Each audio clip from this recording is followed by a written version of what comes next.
if it doesn't make me crazy, if I don't experience the complete passion and fear of annihilation, then I'm a nothing. I'm a nobody. If I don't feel like it's between life and death, then I don't experience enough intensity. It's bland. It's like I've been so used to eating super spicy food, and when it's not burning my palate, I don't really feel the taste. But you have the equivalent of that a little bit. In it would really be like a saving. Wow, I can do it. I'm on the other side. I can be here. I deserve to be here. I'm not a failure after all. I mean, it's all life and death, on or off, success or failure, fraud or not. And on the other side, yes, it feels, it's more gentle, but it feels a little bit like, where's the flavor? Where's the excitement? Where's the release? Where's the relief? Where's the... Hi, Esther. I'm a 26-year-old woman, and the question that I'm trying to figure out is whether or not being in a relationship is right for me. So I grew up kind of expecting that I was going to find the perfect man someday and get married and have kids, and that then my life would be perfect and I would be happy and that's all I would ever need. And I've been with men that I love, but I don't think I've ever been in a relationship that made me feel happier or more fulfilled than I do when I'm single. I felt like my partners were always trying to get me to do things that I didn't want to do or to live my life in ways that I didn't want to. And I think partly that's because I'm pretty introverted and I'm also kind of a perfectionist, and neither of those things is bad. Like, I don't dislike those things about myself, but I think they make it very easy for me to feel like I'm being pushed and pulled in a direction that I don't want to go. So I've been kind of questioning whether even being in a relationship at all is really the right thing for me. And the problem is that I'm just worried that I'm going to end up alone in my old age. Right now I have my parents close by, and I'm very open to the idea of having a child by myself. But once I get older and my parents are gone and my kid moves away, maybe, like, I don't want to be alone with no family. But I also just feel so much more myself when I'm single. So I'm trying to figure out, should I keep looking for a partner, or should I just decide that I'm okay by myself? So I'm hoping that maybe you can help me with some of this.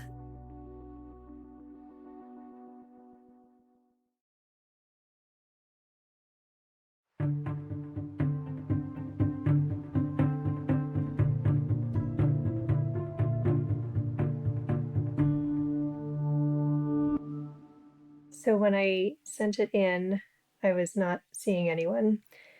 And then about a week later, actually, I met someone. So I've been seeing him for a couple months now. So I'm just in a little bit of a different place than I was at that point. Okay, so we can go to where you were and we can go to where you are. Where would you like to begin? Where shall we begin?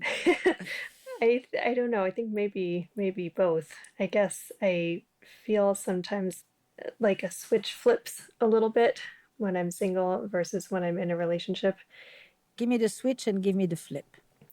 Like, when I'm just me, I can be who I want to be. Mm-hmm. And I get to decide how things are. And when I'm seeing someone, I feel like, unintentionally, not like I'm trying to do this, but I just get sort of sucked in to that person. And I feel like everything becomes about keeping the relationship going at all costs. And I feel needy in a way that I don't feel when I'm by myself.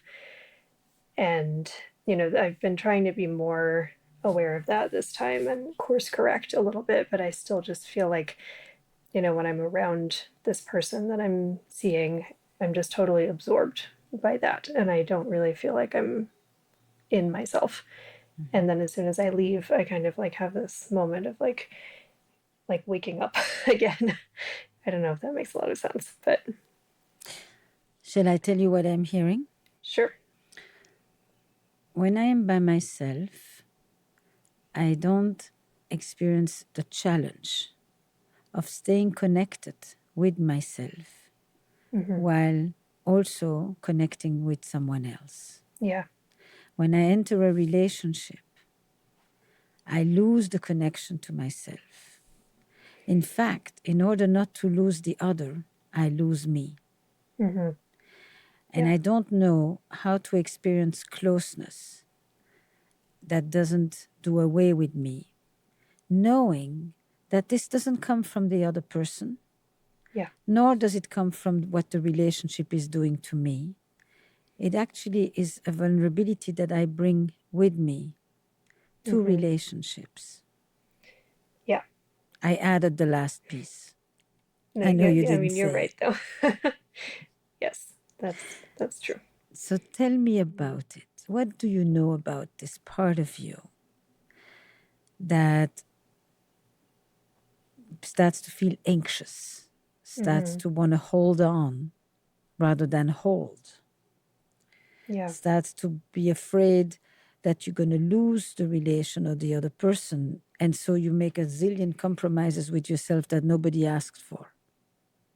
Mm-hmm. And then, of course, you start to feel a kind of liberation when you're alone, which isn't really a liberation. It's primarily a liberation from this yoke and from this anxiety. Yeah. There's nothing really free about it because it basically is the other side. It's the flip side of the same anxiety.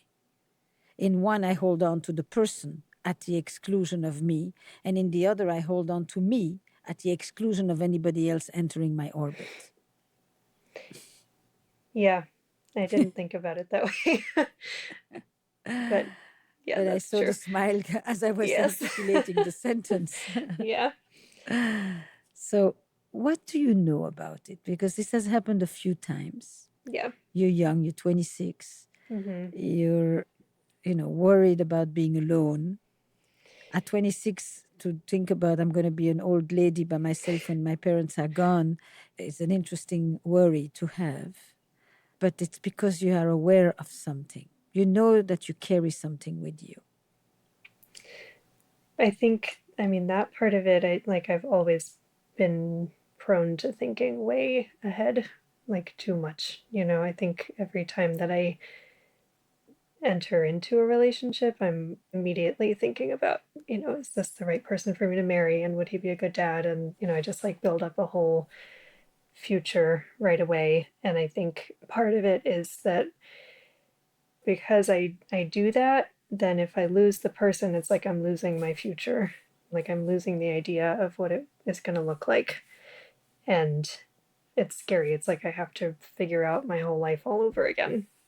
I don't know. I guess the feeling anxious about, like holding on tightly to the other person, I think there's part of me that just doesn't feel confident that I'm like good enough. I worry a lot that I'm going to do something wrong or that, I just really have to try to be adequate. Mhm. I'm not sure I followed you. I'm I'm not sure that I'm good enough for what? To stay with. That they will want to stay with me, Mm-hmm. and therefore I turn myself into a pretzel and I Yeah. try to imagine what they want me to be, Yeah. which they may or may not even have asked for. Mm-hmm. Because in fact, maybe they were drawn to the me that is not trying to twist herself Yes. into, Yes. huh? Yeah. So you've had other relationships, right? Mm-hmm. How long have they lasted? A couple of them just a few months, and then I was with someone for about 2 years. Okay. So give me a little bit of the story.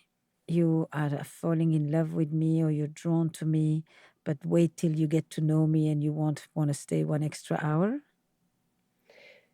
Yeah, I think at the beginning, like before I have feelings for the person, really. When I'm still just getting to know him, I have an easier time kind of staying myself and having boundaries in, in a healthy way. And then it's like as soon as I start to feel attached or like I'm starting to fall in love a little bit, I just kind of switch into this, like do everything that I have to convince him to stay. And have you ever wondered about that? Yeah. It's just like it's like I'm aware of it. I'm very aware of it, but it's like I can't stop myself sometimes, All right. And how have you made sense of it for yourself? When I have no feelings for you, I'm very comfortable being in my own skin, in my own body, in my own self reflection. Mm-hmm. And I appreciate that you may be interested in me. And I think there's a lot to be interested in. Yeah.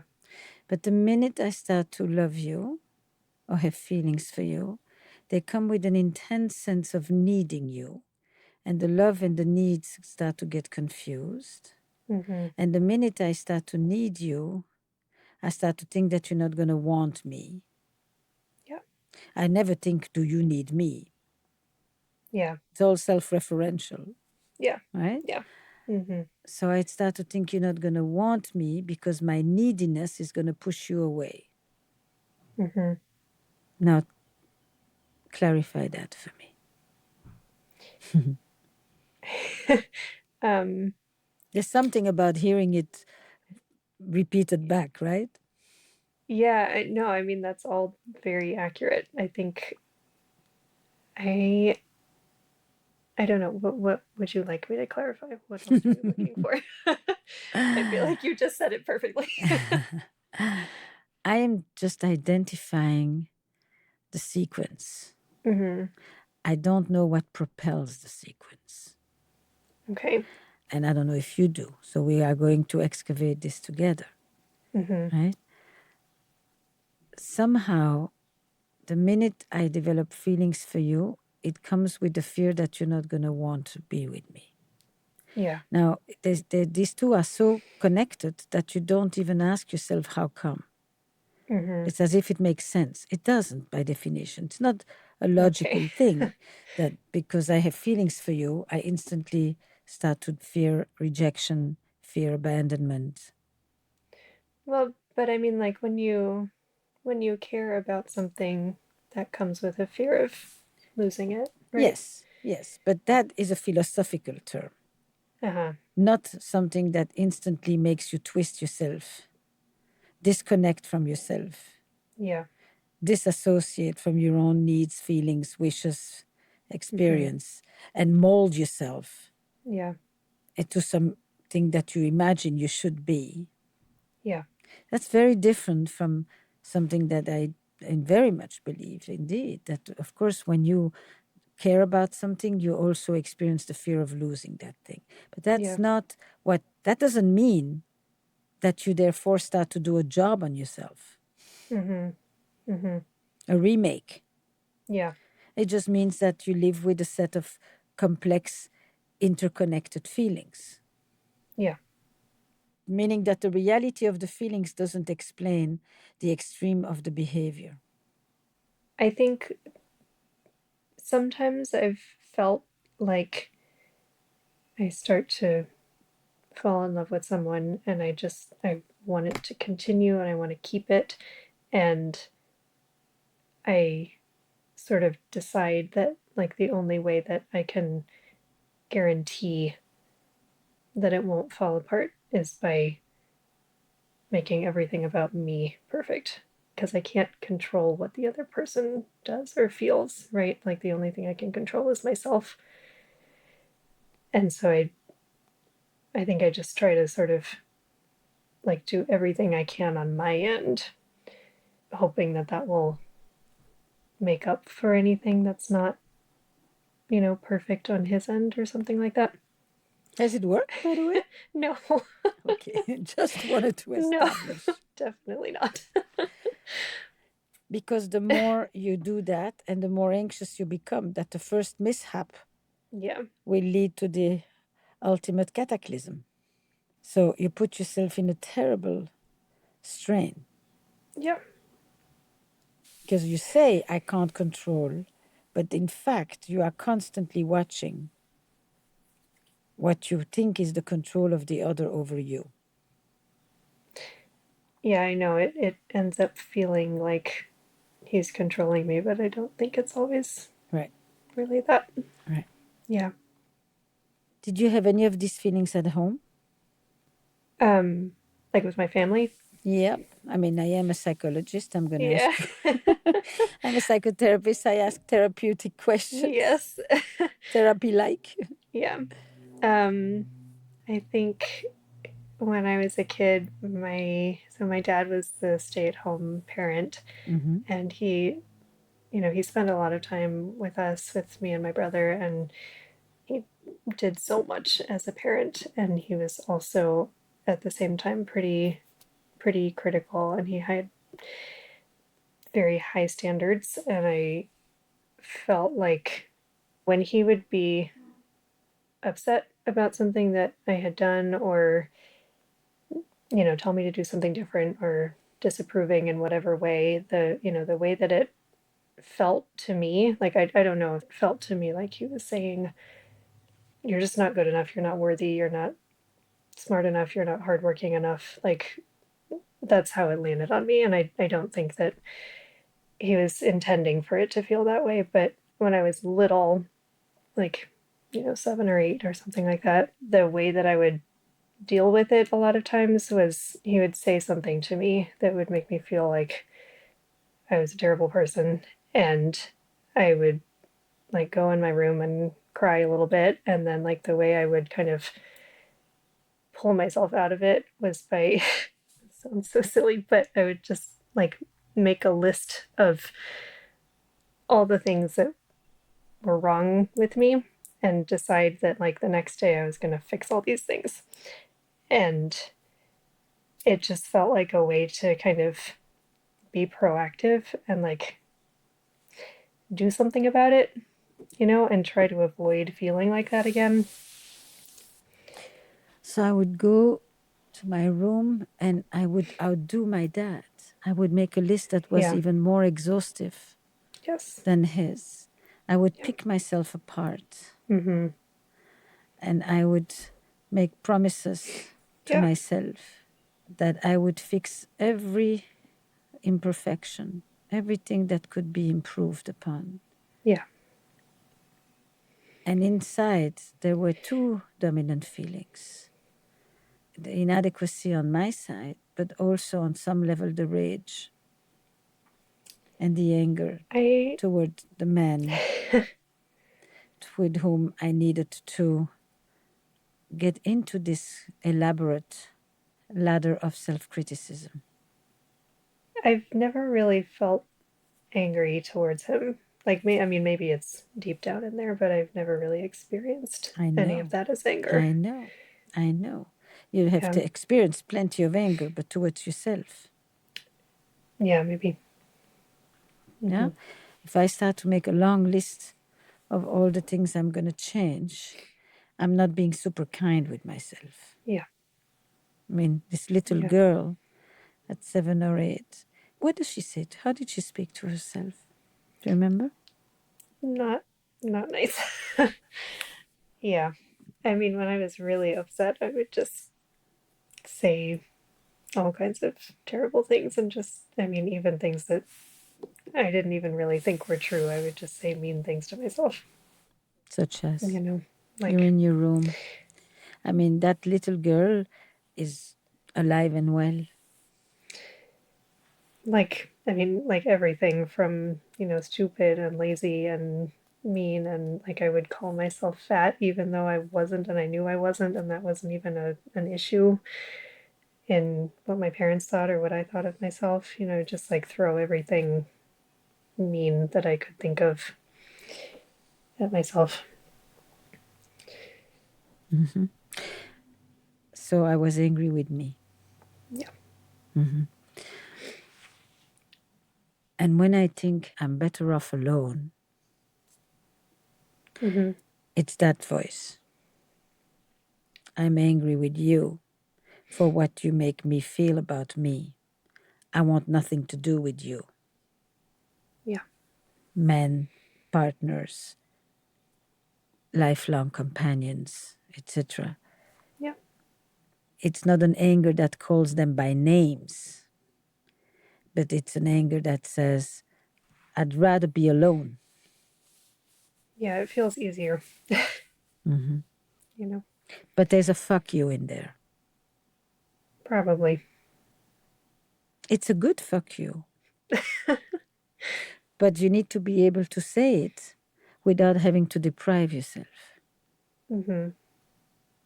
without having to isolate yourself as a way to disempower them. Yeah. So they have not such influence and control over you. You will isolate yourself from them, but it doesn't solve anything. Mm-hmm. Mm-hmm. It's just the other side of I'm angry with me and I put myself down, or I'm angry with you and I take away any opportunity you would have to boss me around. I turned that into, like in my head, I turned it into if I decide to stay single and be a single mom by choice, then I'm making a statement about how strong women can be. Oh, yeah, And yeah, yeah. right. And like, you know, but yeah, I think what you're saying makes more sense than that. We are not strong because we don't need anybody. Yeah. Yeah. That is one of the weirdest thoughts. Yeah. And I know it's true. I, I do. And I believe that it's just about like feeling it instead of just believing it in my mind. So if we go back to Mm-hmm. that little girl in her room Yeah. who is basically hitting herself with words, with put downs, harder than her dad did. Yeah. So that in some weird way, if I do it to myself, you're not doing it to me. Mm-hmm. And then I'm going to Yeah. promise myself redemption tomorrow morning. Yeah. I'll come back transformed. Yeah. Perfect. I'll come back perfect so you can't pick at anything. And of course, that wasn't possible. No. So then what would happen? What happened with that critical self, demeaning, harsh voice inside of you over the years? Where did it go? I don't really speak to myself that way anymore. One of the things that bugs me is that I'm a pretty confident person in most of my life, in my work and with my friends and even with my family. Like my relationship with my dad is much easier now. And I don't feel like this is really an issue that I have that much, except in the context of romantic relationships. And it's like I just regress and become a different person than I am in the rest of my life. And I don't really like who I am in that context, you know? Do you remember a time when you noticed that instead of criticizing yourself and picking, you actually thought, oh, I'm all right. I'm okay. I did well. Mm-hmm.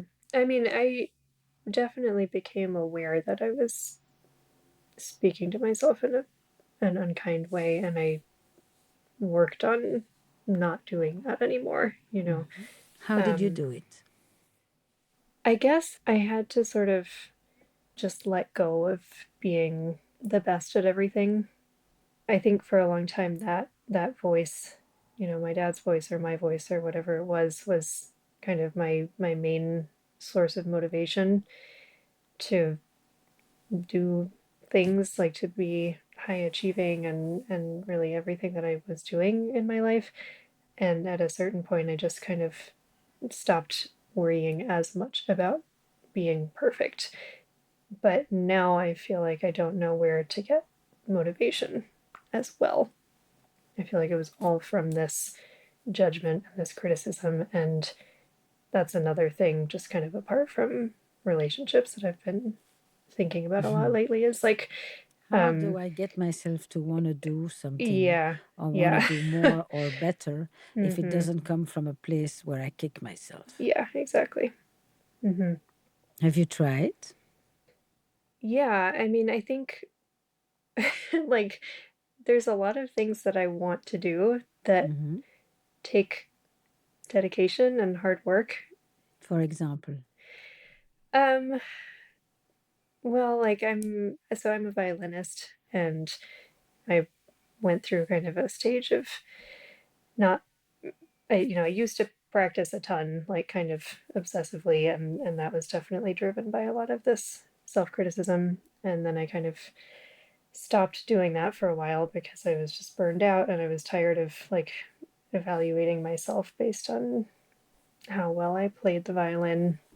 And now I would like to be practicing more consistently than I do, but I don't know, it's just hard to find the internal motivation now that I don't have that voice saying like you're gonna mess up this audition or you're not gonna know your music for this gig or whatever. Like I can't really find a place of just enjoyment and wanting to do it for myself. Um, And do you fail the audition? no, but I'm not usually as perfectly prepared as I would like to be in an No. ideal world. Okay. But did you miss the audition? No, No. no. So you still get to perform. You play solo, you play parts of In orchestras an or orchestra. big Yeah, orchestras or chamber. yeah, in a symphony. Mm. Okay. So do I hear you correct? I am less tense. I don't kick my fingers with my bow, and yet I'm not doing any less well. I just feel that the tight jaw and the harshness isn't present, and I became so used to identifying that harshness with motivation and Mm-hmm. drive. Mm-hmm. And when I don't have that negative energy inside of me, it almost feels like there is no energy or no drive at all. Yeah, But when I look at the actual outcome, it's not necessarily true. yeah, that's fair. Yeah. Yeah, go ahead. How does that, how do I transfer that into a relationship with a Into my person? love life. Yeah. Then let's stay with this because it's good Okay. to go and look in a Okay. different part of life Mm-hmm. and then see what we can apply. I mean, Okay. watch this, right? For years, saying to myself, you're stupid, you're nil, nothing's going to come out of you. What the hell is wrong? Push yourself, try harder, etc. Fundamentally, it convinced you that your strength, your drive, your persistence, your 6 hours of practice a day came from that. Yeah. Nothing to do with the love of the violin. A little bit. Ah, There was some oof. of that. Yeah. The poor violin is part of the I know. story after all.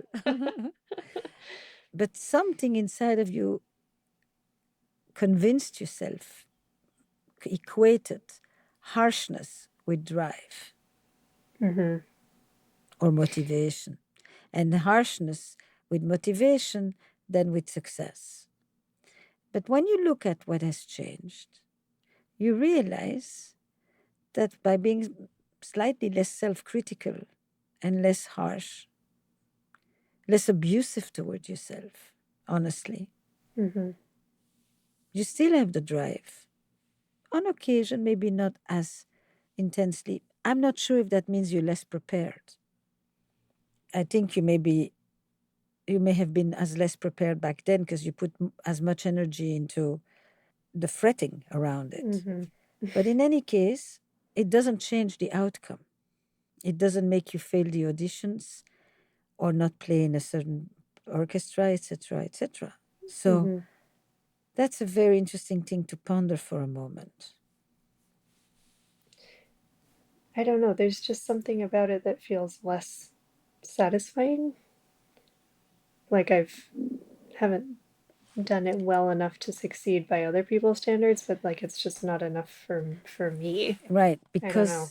but tell me, is it because when you live with a system that says all the time, you're going to fail, you're going to fail, you're going to fail, you're going to fail, then when you actually get the gig, you think, whoosh, I crossed the Rubicon. I'm safe. I succeeded. I went against everything I thought about myself. Of course it feels great. Whereas here, there's no big fear of failure that stands there warning you. So when you succeed, it's nice. It's a small orgasm. It's not a big orgasm. Yeah. So it feels less intense. It feels less dramatic. It feels less epic. Yeah. Yeah. I had not thought about that before. But And now that you do, yeah, I mean, I did always feel like it kind of like when I did succeed, it was kind of against all odds, and it was very euphoric. so you went from utter fear to relief to euphoria. Now you don't have the utter fear, so there is less of the sense of relief, and there is not necessarily that sense of euphoria. But the question is there a sense of calm satisfaction, confidence, acquisition of experience, maturation, those pieces? Somewhat. Yeah. I think It's not as intense.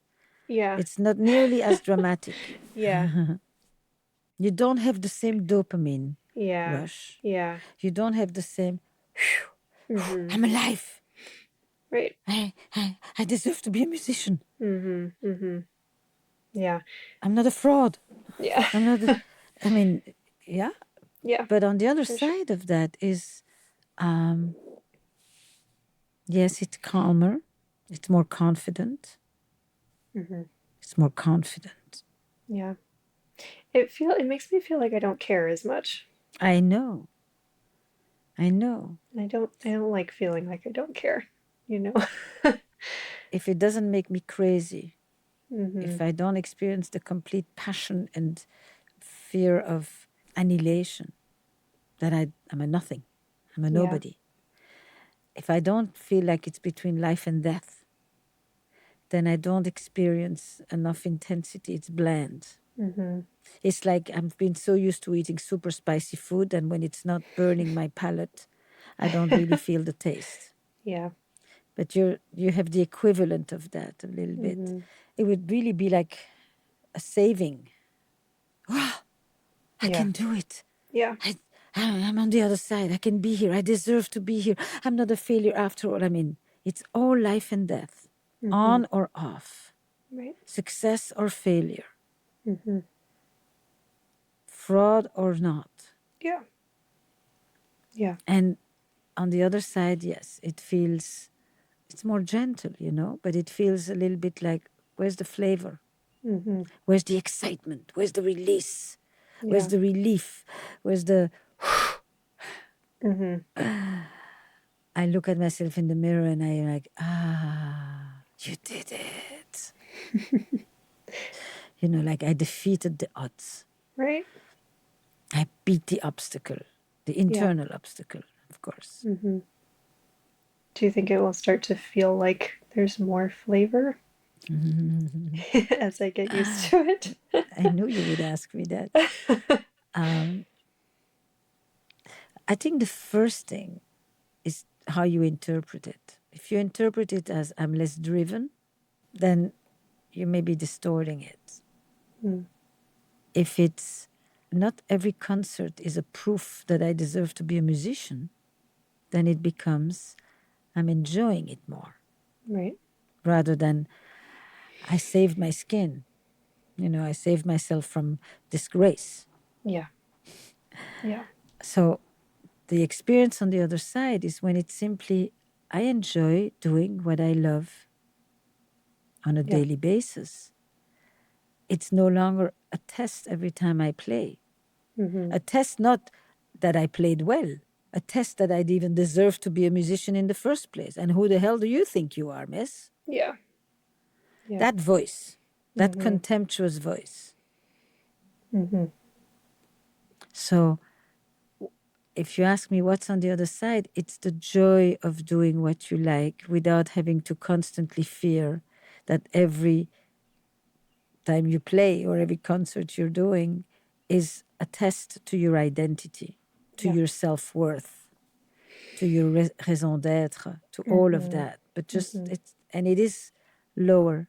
Some concerts will still bring, because the stakes are always higher and there's a different hall and a different conductor and a different piece to master. So it's not like there are no challenges, but they're not challenges to your core. Yeah. And it's hopefully more pleasant, more serene, but joyful. Sounds good. Yeah, we like. Yeah. Yes. So now you're asking me, and how does that translate? Yeah. Tell me the relationship you just started. Tell me about you and him. I mean, it's so early, like we've only known each other for a little while, but he's very nice. A little bit older, not too much, like 5 years. And it's feeling good so far, but there have just been moments where I feel like I just get really anxious about whether I'm doing things right and if, he's going to continue to want to see me. And I just want to be able to relax, Does any of this come up? A little bit. Yeah, I wouldn't say that I've kind of said all of this to him. But you're going to play the podcast. Maybe. Huh? Do you think it's a so? beautiful. I was just talking about it. Yeah. Hey, there's a lot of things about me you don't know. Things that I have imagined one day I would tell you. Yeah. And I thought one way to share some of this with you is for us to listen to this together, or just for you to listen to this and then we can discuss. Yeah. Or you can just surprise him one day when you drive in the car and put this up. Surprise. And say, Yeah. I want to play a piece for you. And then just watch the response. I think, there's a way in which when you hear a person speak authentically, truthfully like that about themselves, and you feel a real tenderness toward them. Yeah. You don't feel actually, I don't want this person. You actually, it's like like a piece of music that uncovers itself, and you start to hear the undertones and the other layers in the piece. Yeah, I think that's kind of, when I start to hear those things in another person, that's when I start to, like, I don't want to lose it, because it's beautiful. Yeah. Then I think it will be a very interesting way for you to share some of what you grapple with. I feel like I'm getting better at noticing when this is happening, but I haven't quite figured out how to, like, just take a step back and reconnect with myself. And I was going to say something in reverse. To ground yourself. What you call to reconnect with yourself, to ground yourself.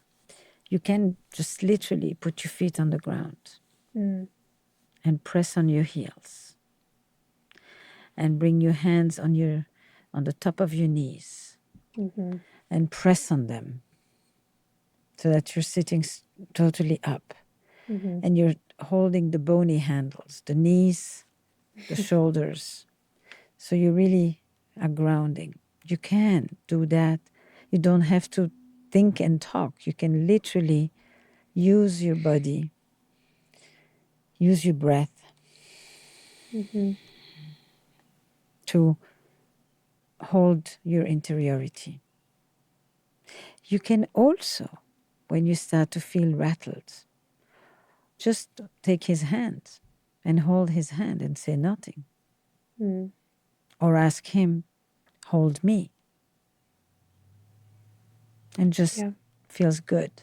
Or say nothing and just breathe in it.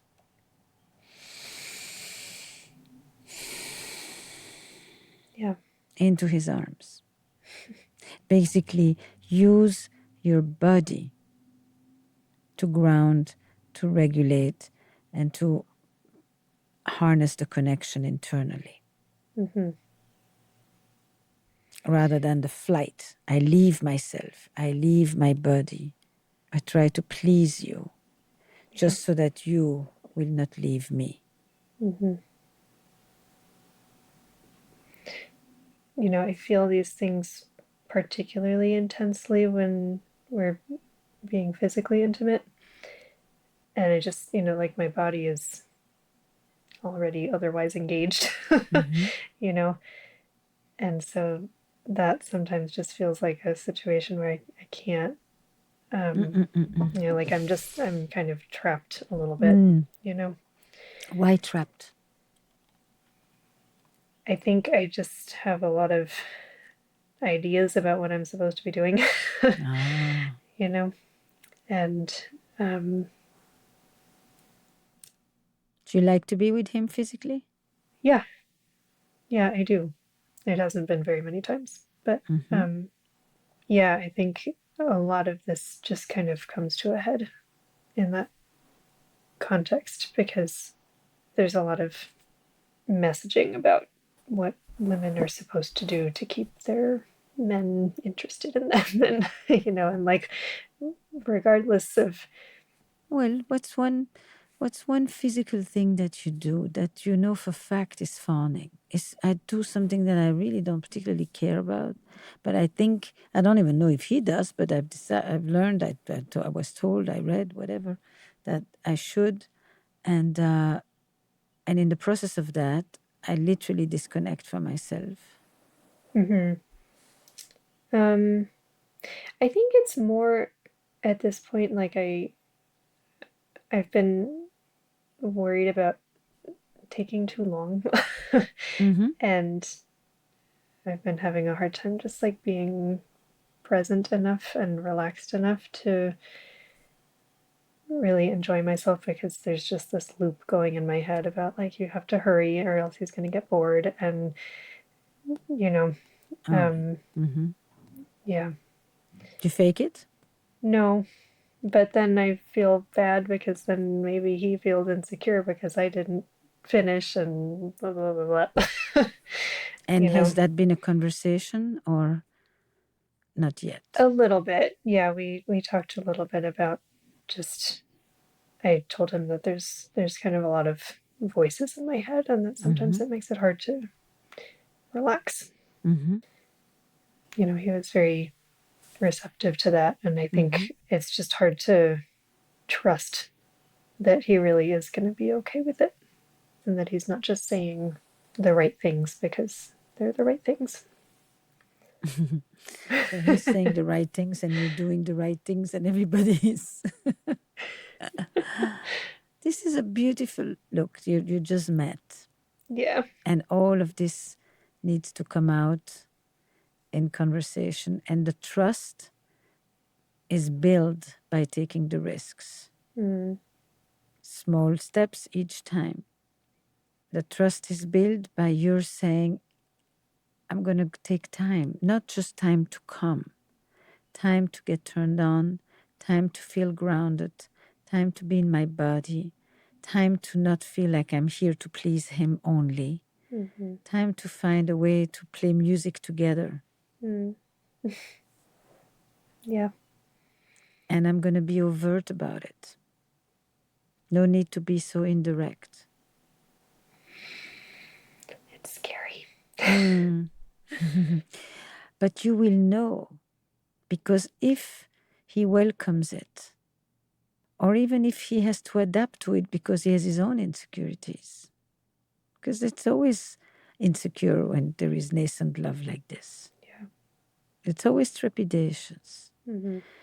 If he responds in that vein, then you know that there's two people here discovering each other and discovering themselves with the other. Mm-hmm. If he starts to become critical, then you probably know that you're in the wrong place. Yeah. You're in the wrong place because you're with someone with whom you're going to reactivate this entire mechanism Mm-hmm. of how Yes. you've reacted to the critical voice of the man whose love and attention you so yearned for. Yeah. I think I just have to be brave enough to let that happen if it's going to happen. To find out that he's not the right match if he isn't. And it feels safer to avoid that kind of discovery. Right? But no, it doesn't feel safer at all. Oh. I don't, no, I know in what vein you're saying it, but it doesn't. It doesn't. It doesn't feel safer at all. It just feels like it's the replay of an old story. But I'm used to it, is what I mean. I want it. So you just say to him, I think I met the person with whom I want to learn to become more truthful.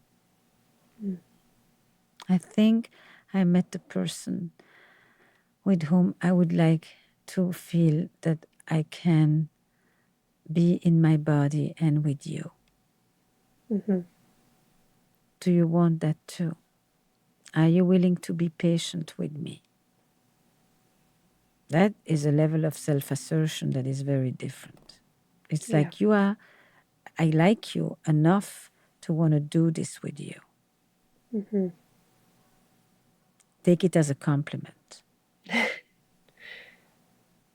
And put your fierceness that you've put into your self-criticism into expressing your wish.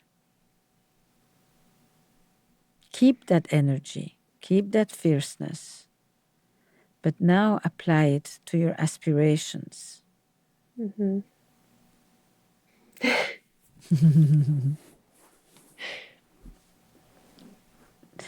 Yes. Sounds so good. I can hear the voices fighting back against this. But you can also have another voice that says, so I met this woman. Her name is Esther, and she kind of told me to do something that I so deeply wanted and yearned for, but was very scared to ask for. And yet there came a tipping point where I felt that not to ask for it. Do you know the quote of Anais Nin? What is it? Love never dies a natural death. It dies because we don't know how to replenish its source. It dies of blindness and errors and betrayals. It dies of illness and wounds. It dies of weariness, of witherings, of tarnishings. And the day came when the risk to remain tight in a bud was more painful than the risk it took to blossom. So this session ends with my saying, here's to your blossoming. Thank you. Really appreciate it. You are welcome.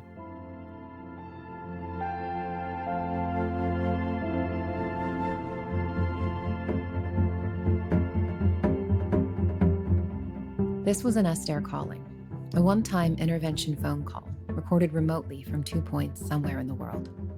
If you have a question you'd like to explore with Esther that could be answered in a 40 or 50-minute phone call, send her a voice message and Esther might just call you. Send your question to producer@estherperel.com. Where Should We Begin with Esther Perel is produced by Magnificent Noise. We're part of the Vox Media Podcast Network, in partnership with New York Magazine and The Cut. Our production staff includes Eric Newsom, Destry Sibley, Sabrina Farhi, Kristen Muller, and Julian Hatt. Original music and additional production by Paul Schneider. And the executive producers of Where Should We Begin are Esther Perel and Jesse Baker. We'd also like to thank Courtney Hamilton, Mary Alice Miller, and Jack Saul.